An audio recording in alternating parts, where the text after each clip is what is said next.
Good morning, ladies and gentlemen. My name is Shahab Karni. Out of Washington, D.C., I-95 television studio, I welcome all of my guests here. Today is September 11th, almost at the same time, 19 years back in 2001, we had this tragic incident in New York. We still remember that. So today we are going to touch upon that unfortunate happenings. And with that saying, I have Professor and Ambassador Akbar Ahmed. He is the chair of Ibn Khaldun, an American university, and highly recognized writer, contributor, former ambassador, widely traveled. Professor Akbar, welcome, sir. Thank you. Thank you. Yeah. So before we start the conversation, I'm calling Dialogue on Civilization, Professor Akbar, jointly on behalf of our television channel and along with you, I want to express my grief and prayers for the lives that were lost 19 years back.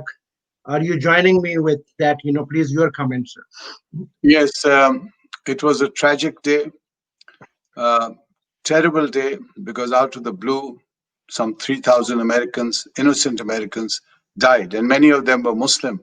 People don't fully recognize that. So everyone was involved in that tragedy and the scale of the tragedy. I was in class at American University, one of my first classes, and I realized that day that everything would change, especially for Muslims living in the West and in America. And I determined then to dedicate my life to promoting understanding, building bridges, and trying to bring better understanding between Muslims and non-Muslims. And it's been a non-stop and a very hectic time for me since then. Having said that, sir, President George Bush was in Florida at an elementary school. At the same time, I'm having this conversation with you, and suddenly his chief of staff, Andy Card, whispered to him. And around 10:15, the first interaction with the media before leaving the school, I guess, his narrative was that we are in a clash of civilization. Of course, that narrative was changed by the noon or afternoon. What do you say about that, sir? Yes, there was some instinctive knee-jerk reactions as President Bush using the term the clash of civilization. He also used the word crusades and then pulled it back. Remember that there's a background to this. 9/11, that tragic fatal day, actually brought the notion of the clash of civilization, which was an academic concept, first given by Professor Bernard Lewis at Princeton and then picked up by Professor Huntington at Harvard, and made very popular through his essay and his book.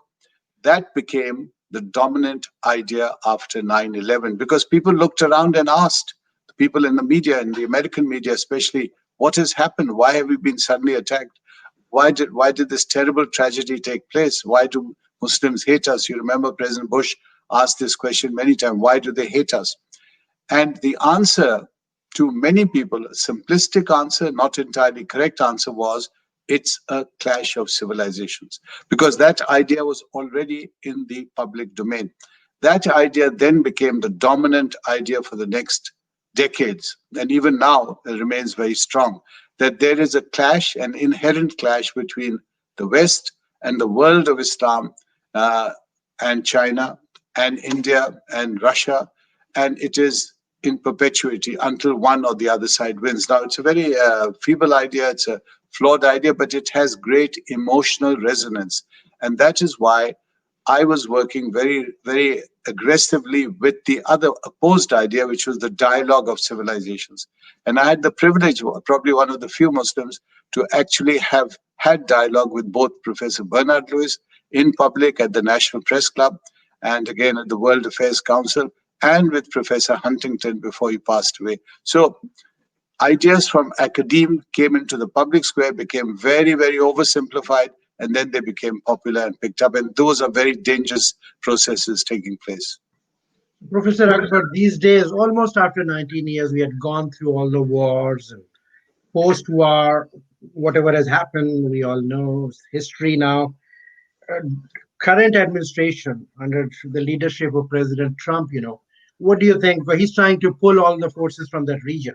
So do you think that's the correct direction, or what do you have to add to that, please? It's a very interesting question because President Trump has two aspects to his administration. One, he's involved in the politics of the United States, and there's controversy and debate and discussion, and he's on the defensive. Then he has foreign policy, and foreign policy broadly, the thrust is in the right direction, which is he does not want America to be involved in unending wars and spread all over the planet. He's repeatedly said Iraq, Afghanistan, all these different places. He wants to pull back American troops so that they are both safe and used properly and the economy strengthened, not weakened. But the world, in reality, as we see it, is drifting towards further clash of civilizations. You see the developing clash between India and China on the borders of the along the Himalayas. You see the clashes between Russia and its critics, particularly with the United States, and you see the Muslim world uh, completely caught up in these internal wars in Iraq, in Afghanistan, in Syria, in Yemen, which involves the Saudis. And there's terrible suffering, hundreds of thousands of ordinary Muslims who are already living substandard lives, lack of water, lack of medicine, lack of supplies, lack of food. They are suffering even further. So I would say that America, with its great power, it's the most powerful country in the world, both economically and militarily. The role it should be playing is the role of promoting the dialogue of civilizations. And I hope that President Trump picks up this idea of the dialogue of civilizations and strengthens it. So, just to add up to that question initially I asked you, recently Turkey and Erdogan and Hagia Sophia, West is nervous, that, well, again, are we going back to that Ottoman Empire psyche and expansion of power, especially from Europe coming to America somehow? What do you think about that? Yes, you're right, because the taking of the Hagia Sophia and converting it or reconverting it into a mosque made a lot of people very, very nervous in the non Muslim world. And in fact, they said exactly that, that this is an Ottoman reflex. And in a sense, Erdogan of Turkey wants to be a sultan like the Ottoman sultans and so on. These are very emotional subjects, how to deal with a house of worship that once belonged to one religion and then was converted to another or even destroyed. We saw with the mosque in Ayodhya, which was destroyed and then converted into a temple, and the temple was inaugurated by the Prime Minister of India, Mr. Modi himself. And again, that created a lot of emotions and anger in India. And early on, if you recall, there was a lot of violence and people died. So these are subjects that I think leaders in this period of world history should be very sensitive about. And they involve all leaders. If you look at different societies today and the history of these societies, there's always this very awkward situation where there may be a temple or maybe a mosque left over from the past, from a different period of history, which requires a great deal of wisdom, a great deal of courage, and a great deal of compassion in the ruler of the day. That's why I think American leadership now has to move in that direction and not simply re-emphasize, reiterate the clash of civilizations, because America's strength goes back to its founding fathers. If you read George Washington or Thomas Jefferson or Benjamin Franklin, as I have, because I'm a great admirer of these founding fathers of America, their vision is of a very positive, harmonious world. It is to be strong, America must be strong, but also be a nation that brings light and humanity and an inclusivity to the world. And that message is what is needed today in this world of the clash of civilizations. Let me take advantage of your presence in Washington because you have been here for some time and you are a lead person for cultural diversity dialogue on behalf of American University. You have a good chair also, very honored, very respectable. Let me take advantage of your presence in America. When we say or when we talk about cultural diversity or clashes of civilization, it's not only something to do with religion, it comes with color of skin also. Right now in America, the polarization between black and white, what is happening, that is also civilization. What do you have to say about that, Professor? You're very right, because the clash of civilizations implies civilizations. and does not focus on the details. And you're right that the details of race, of gender, of hierarchy in society, inequality, the difference, the gap between the very rich and the very poor, these are all part of this clash. So within this larger clash, you're seeing the tensions, the clashes taking place here in the United States between African Americans who are very sensitive to how they were treated in history over the centuries through the terrible institution of slavery. And then the fact that they still haven't got any acknowledgement, or any reparations, or any public acknowledgement of the pain and the anguish and the terrible, I think, experiences that they were put through. It's one of the great stains on human history. And in fact, Jefferson called it the original sin of America. So you're right, in these great clashes, which involve large civilizations, we should also be attentive to our minorities. Now, this, by the way, works both ways, because there are many civilizations where Muslims are in the minority and they're being treated in a very, very bad way, and I would even say in a genocidal way. Burma, Myanmar is one example where the entire Rohingya nation, an entire nation with its own territory, its own history, its own culture, is just being wiped out. You're seeing the genocide happening on your television screens. There are other minorities in China and Sri Lanka and India and other parts of the world where Muslims, again, are very much in the firing line. So yes, while clash of civilizations implies huge territories with many countries involved in a state of confrontation, we must never forget that they are minorities who are suffering, and we must treat them with respect, with honor, exactly as the constitutions of the world want you to treat the minorities. And that was the greatness of the American experiment, if you like, or the American dream, or the American dream of this new nation, this new state, the new society they were forming, that the US Constitution guarantees this freedom to every citizen, every citizen. The issue of race and gender was not fully tackled, and that, of course, became a problem and had to be tackled later and is being tackled. But race itself and gender apart, the US Constitution gives rights to every individual and allows a structure, a conceptual frame for the United States to develop a society where every citizen has full rights as long as they obey the law and as long as they work within the rules and regulations of the state.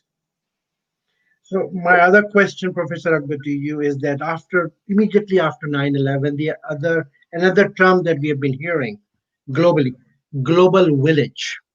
So the world is shrinking because of all the digital technology advancement and everything. So now in that context, and as you said yourself, that at this time of the history, the world history, we see I'll say four or five major players in the world orbit. China, economic reason; America, military power; Turkey is emerging; India, population almost over a billion, people, big market economy; the Europe as a bloc. So, what do you think that at this given moment of the history, don't you think the leadership from all these countries or blocs or civilization needs to go over and above the regular or normal uh, uh, means or normal traditions of leadership, and then they need to be acting like statesmen to That's bring civilizations together in this global world? What do you have that, to say about that? that's an excellent point, and I hope the policymakers of the United States in Washington would listen to what you just said, because you mentioned America and you said military power. But America is more than military power. America is an idea of a society that is fair and compassionate and based in knowledge and science. It's a very powerful idea. In fact, when you look at the history of the last century, when America really emerges in the middle of the 20th century, you will note that all the great movements towards exactly what you're talking about, bringing in the world community, were initiated by the United States. The creation of the United Nations, IMF, World Bank, all these great institutions that were looking at the planet as one global village, bringing them together in, as some critics would say, well, and being dominated by the United States. But these ideas were coming from somewhere. They were not coming out of the blue. They were coming out of the United States. And some of the greatest presidents in the United States have been those leaders who thought on this along these lines of a global vision. Now, I think at this juncture in history, 21st century, 2020, we have the elections here, but we have to look beyond the elections and look at the world today. Look at the picture facing us today. Kalisab, you will see this pandemic, which is raging uncontrolled all over the world. You will see climate change, and no more powerful image than the United States, where you have uncontrollable fires in California, you have typhoons and tornadoes, waters rising on the coast. It's a very frightening picture. And then, so pandemic, climate change, and then you have what you're confronted with, which is the clash of civilizations. Russia very deliberately provoking the United States. You have the incident of these Russian fighter jets flying very, very close to American defense forces, almost provoking America to react. You have China emerging now as a threat or a challenge to the United States. You have India emerging as another power. So these huge power blocks, huge civilizations are emerging, and there's every chance of they're going one way, clash of civilizations, or another way, which is dialogue of civilizations. And we must not forget, and we are talking as scholars, that each one of these civilizations has a very strong, similar structure of dialogue versus clash in each one of these civilizations. For India, for example, you have centuries of the idea of Shanti, which is peace, going back to Buddha and going back to Ashoka. The idea of Shanti, the idea of peace, of Shama, of forgiveness. Well, these are great ideas. And of course, Ahimsa, the greatest idea of all, which is non-violence. In China, you have the concept of harmony, harmony between communities, between civilizations. So these are ideas that can be developed. But right now, I think we have reached a stage where civilization seems to be exhausted or fed up of attempting to follow up or develop the idea of the dialogue of civilizations. And we must never forget that some of the great world figures who I've had the privilege of meeting and interacting with, like Lord Jonathan Sacks, the former chief rabbi of the United Kingdom, the Archbishop of Canterbury, Dr. Rowan Williams, these are great world figures. Um, the Grand Mufti of Bosnia, Mustafa Ceric, these figures have constantly and continue to do talked about the dialogue of civilizations, promoted the idea that the world must be able to talk to each other with respect, with patience, and try to find solutions that do not involve violence and bloodshed, because the planet as we see it now cannot take another world crisis. It already is frayed. It's at a situation where it cannot take any more suffering, because we may not last as a world civilization. Now, there may be some people who feel this civilization is not worth preserving, so hell with it, let it go over the brink. But I believe, and I'm an optimist, that we must do everything we can to bring it back from the brink, to challenge these terrible assaults on humanity, the pandemic, the climate change, and try to make our lives better, more harmonious, and more peaceful. So my final question to you, Professor Akbar, will be that at the morning or at the eve of this unfortunate happening 19 years back, in 2001, if we need to reset the dialogue, state of dialogue, and we need to move forward, the way forward, what do you suggest for the world policy make? What are your roadmap should be if you were there at that spot? If I was there, Kanisab, I would say we pray to the people, for the families of those who lost their lives on 9/11. We are talking on 9/11, and I'm grateful to you for raising this issue on 9/11. It's a sacred day for people and their families who were lost that day. And we need to remember them and erect a monument. And the monument should be, and I had the honor of dealing with many family members who lost relatives on that day, who really were very involved in the dialogue of civilization. They said, what has happened was terrible, or suddenly we lost our relative. What can we do to make it a better world, to make it a more peaceful world? So in their honor, we should have a renewed effort to create a better and more peaceful world. And there's several steps. Number one is to understand each other better. Even today, almost 20 years after 9/11, I find, Kadi Sahab, that so few people today understand my religion and my culture, which is Islam. They really have no idea. So, are we being taught about each other in the schools? No. Do we know about each other in the media? No, because very often the images are very distorted and really very harmful then to understanding. Third, we should encourage each other to go to mosques, to go to synagogues, to churches, to understand each other better, to try to talk to the men and women of faith who are able to interpret these faiths for us. And finally, to make an attempt to put ourselves in the shoes of the other.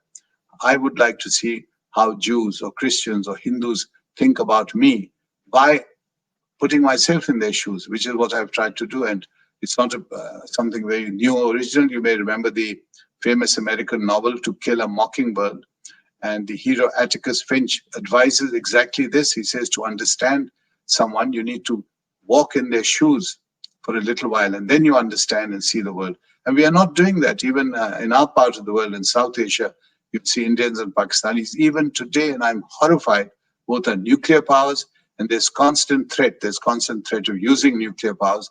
And I'm appalled that how two neighbors who are living literally eyeball to eyeball can threaten nuclear exchanges, knowing that that will wipe out not only South Asia, but the planet itself. So we really need to pull back a little bit, the leaders particularly, and show us some wisdom and some compassion and some courage. And here I think the United States of America has a big role to play. And I hope whichever candidate wins in the elections, that that is the direction that the United States will take, because it has vast experience in this field. It has wisdom, it has courage, and it all goes back to the founding fathers. Let us see their vision interpreted and broadcast to the world. And the world will respond, because the world always responds to ideas of peace, to ideas of education, and to knowledge. Very powerful concluding comments, Professor Ambassador Akbar Ahmed, like always. We are deeply honored with your presence, sir. I'm so grateful that you were able to join me today, this morning. So, with these words, ladies and gentlemen, I will say goodbye.